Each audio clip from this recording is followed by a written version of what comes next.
The first pro with this Ford Expedition is going to be that engine, that 3.5-liter twin turbocharged EcoBoost V6. This engine produces 380 horsepower and 470 pound-feet of torque on regular octane 87. You can get more powerful versions of this engine, however, it's totally not necessary. This is effortless, this surges by traffic, far superior to the Toyota Tundra and the Lexus LX600 V6s that I've tested. This is smoother, and also this 10-speed automatic is also much smoother than what Toyota and Lexus is implementing in their vehicles. The 10-speed transmission shifts seamlessly. You don't even notice the vehicle shifting its gears.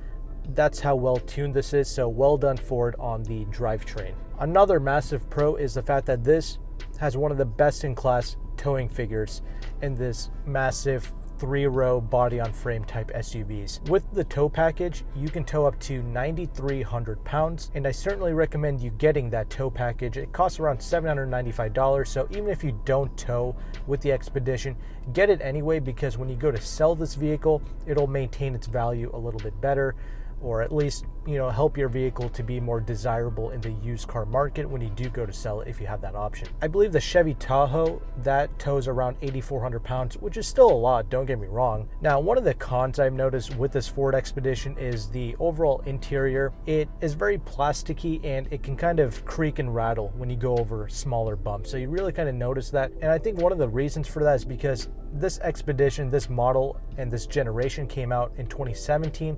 So it's kind of an older generation model at this point.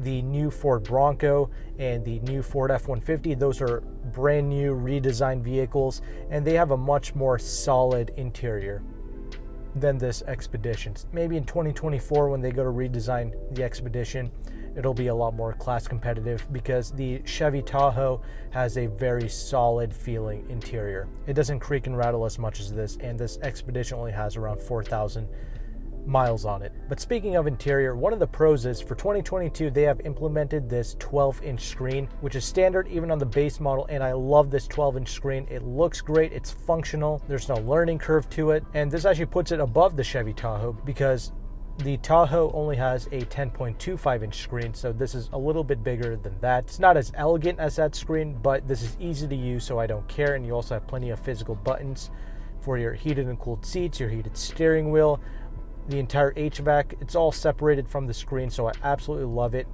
It's a great implementation, and I really appreciate seeing that upgrade with the infotainment screen.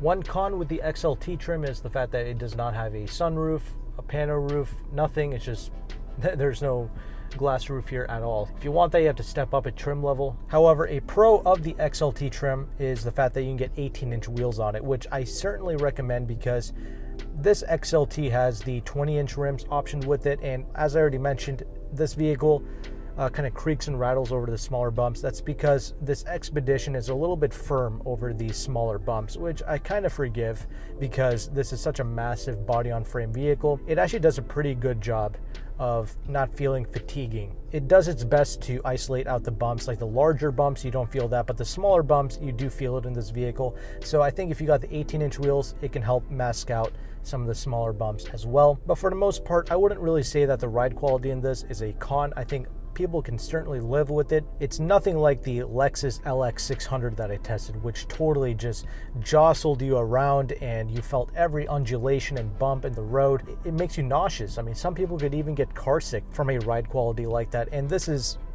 nothing like the Lexus LX600. This does a great job. It's pretty poised. There's no unnecessary movements, so I really appreciate that. I will say the Tahoe does ride a little bit better than this, but one of the biggest advantages with the Expedition, and another pro, is going to be the overall handling of this vehicle. For being such a massive car, this is 212 inches long, and this is not the max version, mind you. So this is 212 inches long, has a 112-inch wheelbase, weighs between 5,300 to 5,700 pounds, and that varies depending on if you got the 4x4 or if you got the max, right? So this thing is a tank, and it does not drive like one. This is so easy to drive. The steering is super light, and that's also a pro for me. Anybody can get in here, not feel intimidated by it. When I say this vehicle handles well, I don't mean that it handles like a Porsche GT3 or anything. I mean, when you take everyday turns, right, your left-hand turns, your right-hand turns, your occupants that are not being flipped over or toppled over or anything, everybody remains neutral.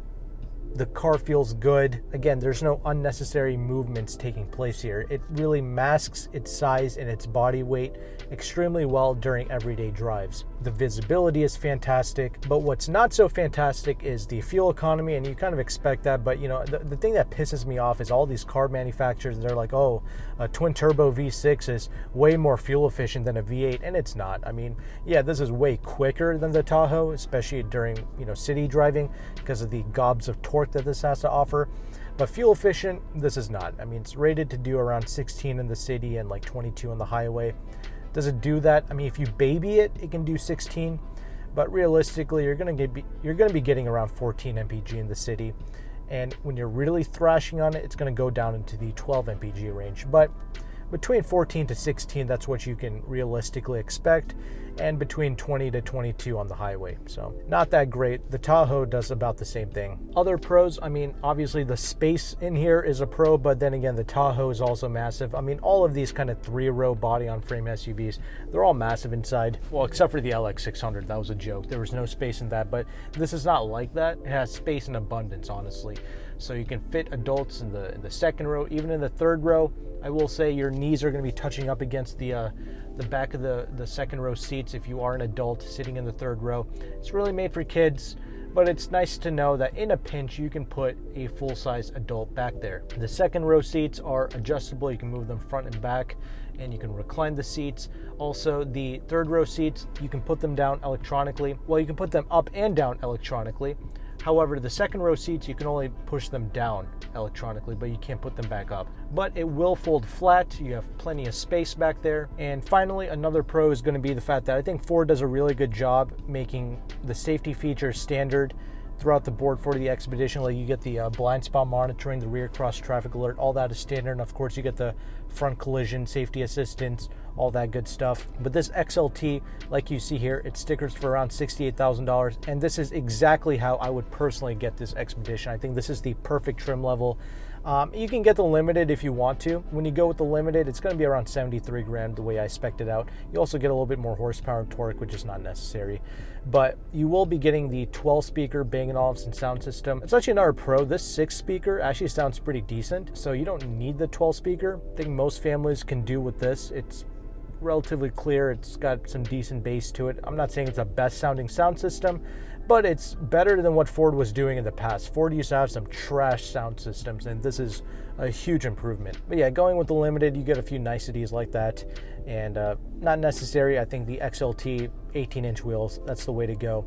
67 grand, it's a lot of money. Honestly, I think the biggest competition for this, it's not even the Tahoe, it's actually the Ford Explorer. I mean, that's plenty of space. The only real disadvantage is it tows 5,600 pounds. 53 to 5,600 pounds is what that thing tows. And if you're going to be towing, obviously the Expedition is going to be that's the biggest advantage with the Expedition. But otherwise, for most families, you can get a fully loaded Explorer for around 57 grand, a King Ranch, and that's going to be 10 grand cheaper than this XLT. So something to keep in mind, if you're not going to be towing, I would go with that Explorer, especially because for 2022, the King Ranch Explorer has the same amount of horsepower and torque as the ST model without sacrificing the ride comfort. That's personally what I would go for in the Ford lineup, but if you have to have an Expedition, then go for it. I've really enjoyed driving this vehicle, and also I'll end off with this. This can be a pro or a con to some, but this is a pretty low-key conservative design and look. A lot of wealthy people really like to drive Ford, and that's because it doesn't scream money. It doesn't, you know, you're not flashing money when you drive this around. Nobody's gonna think that you blew 70 grand on this vehicle when they see it, right? It just looks like a big, massive family vehicle. I think a lot of people are gonna like how low-key this is. It has absolutely no douchebaggery associated with it at all, because you can get things like the Audi Q7, you know, for around this price range. But with this, you don't look like a badge snob. I will say the Tahoe has a little bit more swagger, has a more diplomatic look and feel to it, but you know, this kind of blends in, if you will. So that can be a pro or a con to some. Regardless, I've enjoyed my time with it. Great driving vehicle. You should be able to confidently put your family in this. knowing that it's safe, it has good resale value, that it's pleasurable to drive, and it has some good technology in it. So that's going to be my video, my pros and cons video on this Expedition. If you want to see my full in-depth review on this vehicle, check out the end screen here, and I'll see you there.